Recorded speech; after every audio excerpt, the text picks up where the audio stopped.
Shalom सर्वांना. आजपासून आपण एका नवीन आध्यात्मिक प्रवासाला सुरुवात करीत आहोत.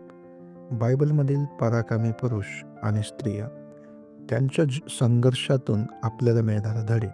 आजचा पहिला दिवस एका अशा व्यक्तीला समर्पित आहे ज्याने शून्यातून विश्व निर्माण केले आणि ज्याचा विश्वास अडल होता.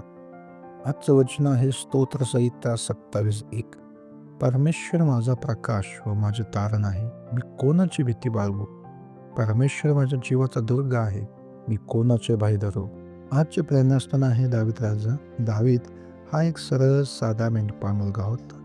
जेव्हा त्याने गल्ल्यातेसारख्या बलाढ्य राक्षसाचा सामना केला तेव्हा त्याच्याकडे शस्त्र नव्हती, पण त्याच्याकडे देवावरील विश्वास होता.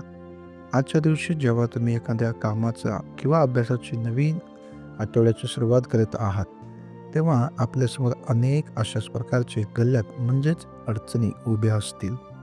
आजच्या दिवसाचे प्रमुख 3 धडे. 1. तुमचे संकट तुमच्या देवापेक्षा मोठे नाही.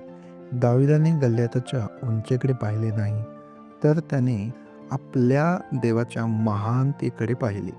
तुमची अडचण कितीही मोठी असली तरी तुमचा देव त्यापेक्षा शक्तिशाली आहे. 2. साधने कमी असली तरी चालेल, विश्वास हवा. दाविदाकडे एक गोफण आणि 5 दगड होते. तुमच्याकडे आज कदाचित मोठी साधन सामग्री नसेल, पण जर तुमच्याकडे प्रामाणिकपणा आणि विश्वास असेल तर देव तुम्हाला विजय मिळवून देईल. 3. भीतीवर मात करा. भीती ही आपली प्रगती थांबवते. दाविदाप्रमाणे देवाला आपल्या जीवनाचा दुर्ग, किल्ला माना. मग जगातील कोणतीही शक्ती तुम्हाला हरवू शकत नाही. या आपण प्रार्थना करू. सर्वसमर्थ देवा, या नवीन आठवड्याच्या सुरुवातीला मी तुझे आभार मानतो. दाविदाप्रमाणे मलाही तुझ्यावर विश्वास ठेवण्याचे धैर्य दे.